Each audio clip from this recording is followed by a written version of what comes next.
Cerita ini adalah cerita pengalaman pacar teman kerja gue. Kejadiannya sendiri masih bisa diingat dengan jelas karena belum lama ini terjadi. Gue udah meminta izin yang bersangkutan buat dipercaya untuk menulis ini. Dan karena ini adalah musibah yang menurut gue gila, gue setuju buat merahasiakan identitas, tempat, dan semua yang berhubungan dengan beliau untuk kenyamanan bersama. Warning, konten cerita ini akan mengandung beberapa bagian yang mungkin disturbing, jadi dimohon kebijaksanaan masing-masing. Adelia Saputri Wijaya adalah seorang anak gadis yang lahir dan dibesarkan oleh sebuah keluarga yang menjunjung tinggi nilai Jawa atau biasa disebut kejawen. Di dalam rumahnya kerap ditemui barang-barang berupa keris, cincin batu, dan beberapa peninggalan kuno. Meski nilai Jawa ada di dalam kehidupan mereka, keluarga ini adalah sebuah keluarga Muslim yang taat. Semua peninggalan dan barang antik di rumahnya hanyalah sebuah peninggalan dari kakek-kakek mereka yang konon dijaga untuk menjunjung hormat mereka kepada yang sudah meninggalkan dunia ini. Bertempat tinggal di salah satu kota besar di Jawa Timur, Della saat ini menempuh pendidikan sebagai mahasiswi di salah satu kampus swasta di kota ini. Sore itu, Della menatap langit mendung. Hujan akan turun sebentar lagi, batinnya. Tak beberapa lama, ada suara motor mendekat. "Gak dijemput lagi, Del," kata seorang wanita yang dari motor otomatik, menatap Della dengan senyum ramah.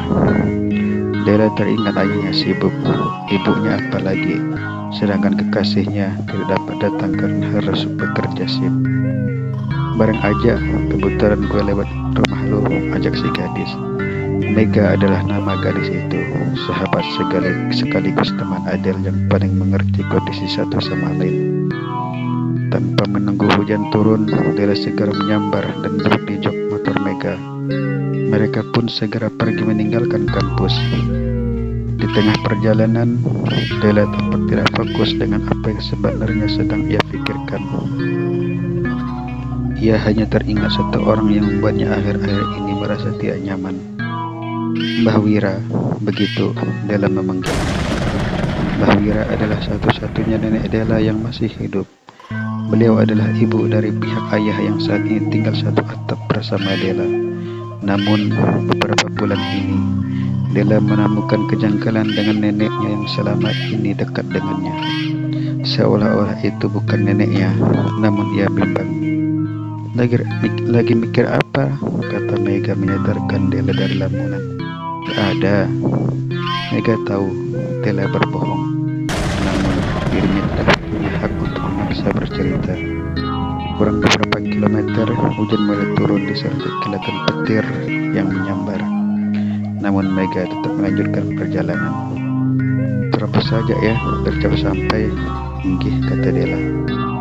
Motor Mega kini berhenti di sebuah rumah dengan kompleks halaman yang luas. Itu adalah rumah Della. "Gak mampir?" "Gak, Del, lain kali saja. Titip salam buat emak, bapak, sama Mbah Mira saja."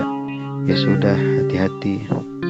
Begitu motor Mega kembali melaju menembus hujan yang kian lebat, Della baru sadar sudah hampir jam 6 sore dan hari sudah petang. Namun tak satu lampu pun di rumahnya tampak menyala.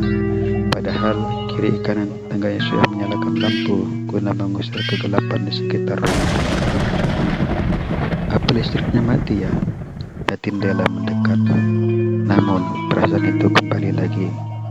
Akhir-akhir ini semua seperti mimpi, seperti ada yang lain di dalam rumahnya yang membuat Della tidak nyaman dan tidak ingin kembali ke rumah.